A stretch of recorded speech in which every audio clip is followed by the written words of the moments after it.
UDF-ലേക്ക് ഇല്ലെന്ന് പ്രസ്താവിച്ചുകൊണ്ട് വിഷ്ണുപുരം ചന്ദ്രശേഖരൻ സംസാരിക്കുകയാണ്. തത്സമയം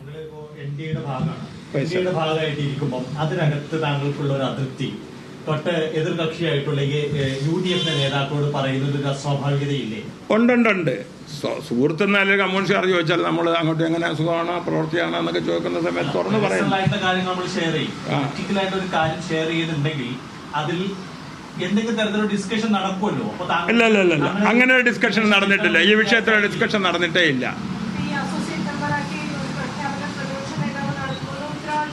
അല്ല, അതിലെ ഒരു കാര്യം ഞാൻ ഇപ്പോൾ ചാനലിൽ കൂടി കണ്ടത്, നിങ്ങളുടെ ഏതൊരു ചാനലിലാണ് കണ്ടത്, ഇങ്ങനെ കത്ത് തന്നു, ഇങ്ങനെ അപേക്ഷ നൽകി, അതിന് പ്രകാരം ചർച്ച ചെയ്തു. അങ്ങനെ കേരളത്തിൽ ഞാൻ ഈ കോൺഗ്രസുമായി ബന്ധപ്പെട്ട ആർക്കെങ്കിലും ഒരു കത്ത് കൊടുത്തിട്ടുണ്ടെങ്കിൽ അത് പുറത്തു കൊടുത്തേ. ഞാൻ അങ്ങനെ ഒരു ആവശ്യം ഉന്നയിച്ചിട്ടുണ്ടെങ്കിൽ പുറത്തു കൊടുത്തേ. സി കെ ജാൻ NDA നിന്നെയാണ് നേരത്തെ.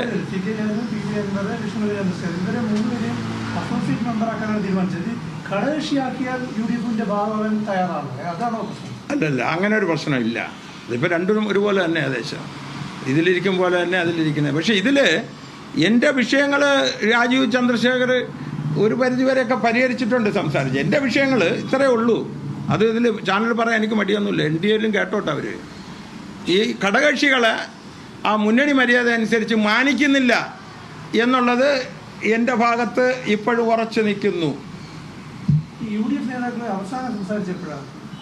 ഞാൻ പറഞ്ഞല്ലോ 3 മാസം മുമ്പ്.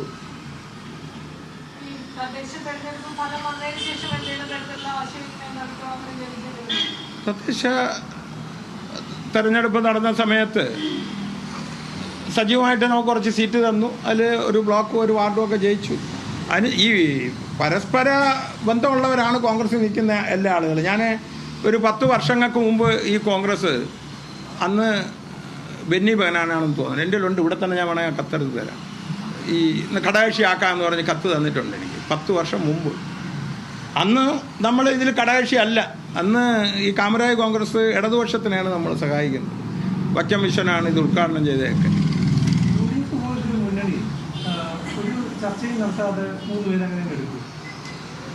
ഇല്ല, അവരുടെ കാര്യം എനിക്കറിയില്ല. ഈ ജാനുവിൻ്റെ കാര്യവും അൻവറിൻ്റെ കാര്യവും എനിക്കറിയില്ല. ഒരു ചർച്ച നടത്തി സംസാരത്തിൽ ഏതെങ്കിലും തരത്തിൽ മുന്നണിയുടെ ഭാഗമാകുന്നതിനെ കുറിച്ച് അവർ ഇങ്ങോട്ടൊരു ആവശ്യം ഉന്നയിച്ചായിരുന്നു. ഞാൻ ഈ 3-4 നേതാക്കളോട് സംസാരിച്ചു, 4-5 നേതാക്കളുടെ. എനിക്ക് തോന്നുന്നു ഒരിക്കൽ കെ മുരളീധരൻ്റെ വീട്ടിൽ വന്നപ്പോൾ ചോദിച്ചപ്പോഴും പറഞ്ഞ്, കെ മുരളീധരൻ പറഞ്ഞു, നിങ്ങളൊക്കെ നമ്മളോട്ട് നിൽക്കേണ്ട, പണ്ട് നിങ്ങളൊക്കെ നിന്നപ്പോൾ ഞങ്ങൾക്ക് 10 കൂടുതൽ സീറ്റ് കിട്ടി എന്ന് ഈ കെ മുരളീധരൻ പറഞ്ഞപ്പോഴും ഞാനും ഗൗരവം, എനിക്കും അവിടെ ഇതില്ല, ഗൗരവമായിട്ട് ഞാൻ മുമ്പോട്ട് ആലോചിക്കുന്നുണ്ട്. പാർട്ടിയൊക്കെ ആ രീതിയിൽ സജീവമായിട്ട് കമ്മിറ്റി എടുത്ത് തീരുമാനിക്കാം. അങ്ങനെ ഒരു തീരുമാനം പാർട്ടിക്ക് എടുക്കാൻ പറ്റിയിട്ടില്ല. 21-ാം തീയതിയാണ് VSDPയുടെ പ്രതിനിധി സഭ, അടുത്ത മാസം സെന്റ് ജോസഫിൽ.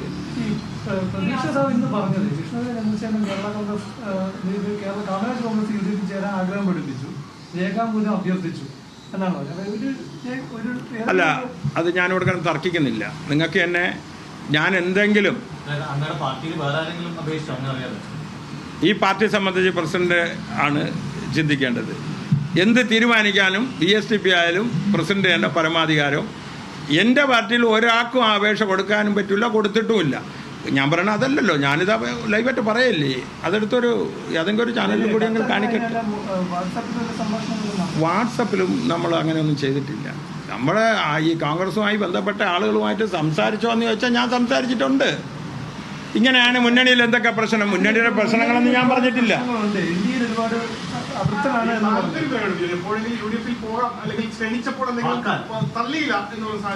ഇല്ല, ഞാൻ പറഞ്ഞല്ലോ 4 മാസങ്ങൾക്ക് മുമ്പ് ഒരു ദിവസം BD സതീശനെ ഞാൻ ഇവിടെ അവരുടെ ഹൗസിൽ തന്നെ ഞാൻ പോയി കണ്ടു. നമ്മളെ പ്രതിനിധി സഭയ്ക്ക് ക്ഷണിക്കാനാണ് പോയത്. അപ്പോൾ എങ്ങനെയുണ്ട്, സുഖമാണോ എന്നൊക്കെ ചോദിച്ചാൽ ഉണ്ട്, അങ്ങനെയൊക്കെ പോകുന്നേ ഉള്ളൂ എന്ന് പറഞ്ഞിട്ടുണ്ട്.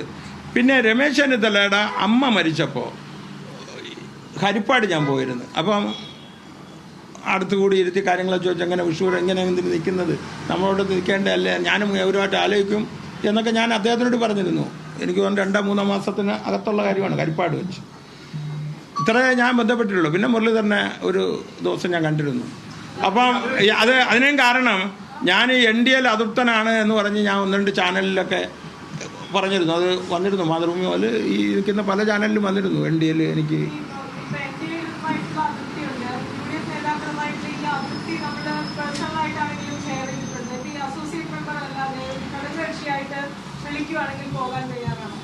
അല്ല, അതിന് ഇപ്പോഴും നിലവിൽ രാജീവ് ചന്ദ്രശേഖർ എന്നെ പരിഗണിക്കുന്ന രീതി വെച്ച് നോക്കുമ്പോൾ ഞാനത് പോകാൻ തയ്യാറല്ല. കാരണം ഈ ഘടകകക്ഷികളിൽ എന്നെ മിനിമം കാര്യങ്ങൾ ചുമതലകളൊക്കെ ഏൽപ്പിച്ചിട്ടുണ്ട്. എനിക്ക് ഇവിടെ വിഴിഞ്ഞത്തിൻ്റെ ചുമതലയുണ്ട് നിലവിൽ. അത് കഴിഞ്ഞാൽ ഈ ഇലക്ഷൻ്റെയൊക്കെ പ്രധാന ചില കാര്യങ്ങൾ രാജീവ് ചന്ദ്രശേഖർ ഏൽപ്പിച്ചിട്ടുണ്ട്. അങ്ങനെ ഒരു കാപട്യം കാണിക്കാൻ ഞാൻ തയ്യാറല്ല. അല്ല, അതൃപ്തി എനിക്കുണ്ട്. അതിർത്തി നിലവിൽ എനിക്കുണ്ട്. രാജീവ് ചന്ദ്രശേഖറുമായിട്ട് ഇന്നലെ അത് സംസാരിക്കാമായിരുന്നു. പക്ഷേ ഇവിടെ സത്യപ്രതിജ്ഞയൊക്കെ കഴിഞ്ഞതിന് ശേഷം അദ്ദേഹം ഉടൻ പോയി. അല്ലെങ്കിൽ അല്ല, എനിക്കൊന്നും വിലപേശാനൊന്നുമില്ല. ഞാൻ NDL നിന്നിട്ട് 10-11 വർഷമായി. അത്യാവശ്യം കമ്മിറ്റിക്ക് ചെന്ന് ചായയും വടയൊക്കെ കഴിച്ചല്ലാതെ അതിൽ നിന്ന് ഒന്നും നേടിയിട്ടില്ല. ഞാൻ 10 വർഷം മുമ്പേ UDF ഞാൻ സഹായിച്ചിട്ടുണ്ട്. ഈ ജില്ലയിൽ എല്ലാ സീറ്റുകളും അവർ ജയിച്ചു വന്നിട്ടുണ്ട്. അവരെ ഒന്നും ഞാനൊരു ചായയും വാങ്ങിച്ചു കുടിച്ചിട്ടില്ല. ഇനി 62 വയസ്സായ ആൾ ഇനി ബാർഗൈൻ ചെയ്ത് കൂടുതൽ എടുക്കാൻ ഒക്കൂ എന്ന് ഞാൻ വിചാരിക്കുന്നുമില്ല. പിന്നെ മാനസികമായിട്ട് ഞാൻ നിൽക്കുന്നത്, ഞാൻ BJPയുടെ മുമ്പൊന്നുമല്ല. ഈ കുട്ടിക്കാലം മുതൽ ഞാനൊരു സ്വയംസേനാണ്. എന്നെ വളർന്നതും വളർത്തിയൊക്കെ അവരാണ്. അവരുടെയെങ്കിലും ഒരു അറിവ് ഞാൻ എങ്കിൽ നേടണ്ടേ? അല്ല, ഞാൻ ഇത്രയും കാലം പ്രവർത്തിച്ച ആളുകളെ വലിച്ചെറിഞ്ഞിട്ട് ഞാൻ പോകും. VSDPയുടെ നിലപാട് നേരത്തെ കഴിഞ്ഞ പ്രതിനിധി സഭയ്ക്ക് നിങ്ങളെല്ലാവരും വന്നിരുന്നു. അന്ന് നമ്മൾ 3000 പ്രതികൾ സെൻറ്റ് ജോസഫിൽ കൂടി BJP ആയിട്ട് അകലം പാലിക്കണമെന്ന് അന്ന് തീരുമാനിച്ചു. അത് എടുത്തിട്ടില്ലല്ലോ. BJP ആയിട്ട് അകലം പാലിച്ചാണ് നിൽക്കുന്നത്.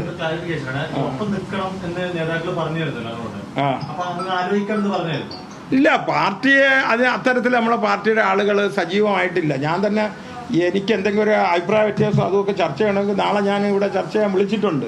ഞങ്ങൾക്ക് ഇയാൾക്ക് അഭിപ്രായ വ്യത്യാസമുണ്ട്. ഈ ഇത്തിരി രൂപയൊക്കെ ചില കഷ്ടപ്പെട്ട് പ്രവർത്തിച്ച ആളിൻ്റെ വോട്ട് വേറെ കൊടുക്കുമ്പോൾ അയാൾക്ക് അഭിപ്രായ വ്യത്യാസമല്ല. അത് അഭിപ്രായ വ്യത്യാസമുണ്ട്. അതെല്ലാം പരിശോധിക്കാമെന്ന് വ്യക്തമായിട്ട് രാജീവ് ചന്ദ്രശേഖർ പറഞ്ഞിട്ടുണ്ട്. പരിഹരിക്കുമെന്നാണ് വിശ്വാസം. അല്ലെങ്കിൽ ഞങ്ങൾ ആദ്യം ഒറ്റയ്ക്ക് മത്സരിച്ചിട്ടുണ്ട്. 10 വർഷം മുമ്പ് ഒറ്റയ്ക്ക് മത്സരിച്ചപ്പോൾ ഞങ്ങൾ 3-ാം സ്ഥാനമാണ് ഓരോ പഞ്ചായത്തിലും. BJP 4-ാം സ്ഥാനത്താണ്. അങ്ങനെ മത്സരിക്കേണ്ടി വന്നാൽ തിരുവനന്തപുരത്ത് മത്സരിക്കും. ഞങ്ങൾ കൂട്ടുമുന്നണിയിൽ അങ്ങനെ കടന്ന് എന്തെങ്കിലും നേടാൻ നിൽക്കുന്നവരല്ല. മത്സരിച്ചിട്ടുണ്ട്. അത് അന്ന് കള്ളിക്കാട് ബ്ലോക്ക് അല്ലേ, കള്ളിക്കാട് ബ്ലോക്കിൽ അവർ 4-ാം സ്ഥാനം, ഞങ്ങൾ 3-ാം സ്ഥാനമാണ്. ഇയാളാണ് മത്സരിച്ചത്. അപ്പം അങ്ങനെ മത്സരിക്കണമെങ്കിലും അങ്ങനെ ബാക്ക് സപ്പോർട്ടൊക്കെ ഈ പാർട്ടിക്കുണ്ട്. മത്സരിക്കേണ്ടി വന്നാൽ മത്സരിക്കും.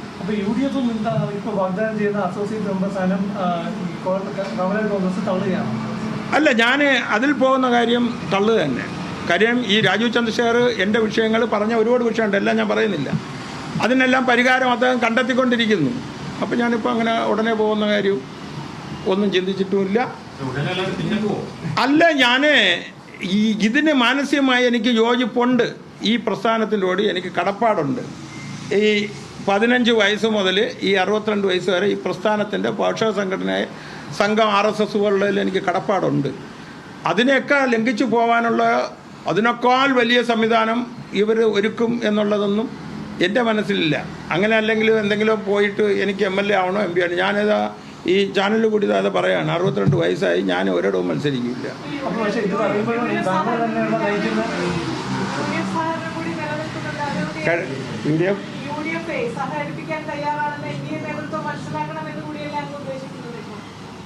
ഇല്ല അതിൽ NDAക്ക് ഇതിലെന്ത് മനസ്സിലായിരിക്കണം? അവർ സഹകരിക്കാമെന്ന് പറഞ്ഞാൽ എല്ലാവരുടെയും ഇലക്ഷൻ എന്ന് പറയുമ്പോൾ സഹകരിക്കാമെന്ന് പറയും.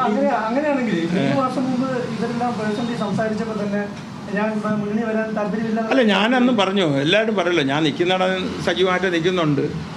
സജീവമായിട്ട് ഞാൻ പ്രവർത്തിച്ച് നിൽക്കുന്നതാണ്. അങ്ങനെ എല്ലാ വിഷയങ്ങളും ഞാനങ്ങനെ NDAയിൽ നിൽക്കുമ്പോഴും NDAക്ക് ഇഷ്ടപ്പെട്ടില്ല എന്ന് പറഞ്ഞുകൊണ്ട് ഞാൻ അവർക്കനുസരിച്ച് സംസാരിക്കും. എനിക്കിഷ്ടപ്പെടുന്നത് ഞാൻ സംസാരിക്കും. ഞാൻ NDAയുടെ വൈസ് ചെയർമാനാണ് ഈ സമയം. ഇപ്പോഴും കാമരാജ് കോൺഗ്രസിൻ്റെ സംസ്ഥാന പ്രസിഡന്റുമാണ്. ഘടകകക്ഷികൾ എല്ലാം അതൃപ്തരാണ് എന്ന് താങ്കൾ പറഞ്ഞു. അപ്പം ബാക്കി ബിജെപിക്ക് മാത്രമേ അല്ലെങ്കിൽ ബിജെപി സ്ഥാനാർത്ഥികൾക്ക് മാത്രമേ തെരഞ്ഞെടുപ്പിൽ പിന്തുണ കിട്ടുന്നുള്ളൂ എന്നുള്ളതാണോ? അല്ല, അവരെ വോട്ട് കൂടുതലും കിട്ടുന്നത് ബി ജെ പിക്കാർക്ക്, ബാക്കിയുള്ള ഘടകകക്ഷിയൊക്കെ വോട്ടിടാനൊക്കെ മടിയുണ്ട് എന്നുള്ളത് തന്നെ നേരത്തെ പറയണതും ഇന്ന് പറയാനാണ്. ആ മടി മാറണം, അല്ലെങ്കിൽ അവർക്ക് അതിൻ്റെതായ കുഴപ്പം തിരിച്ചും ഉണ്ടാവും. ഈ BDJS മുന്നണി വിട്ട് പോകണമെന്നൊക്കെ വെള്ളാപ്പള്ളി നടേശനൊക്കെ പറഞ്ഞിരിക്കുന്ന UDF-ലേക്ക് ഇല്ലെന്ന ഉറപ്പിച്ചു പറയുകയാണ് വിഷ്ണുപുരം ചന്ദ്രശേഖരൻ.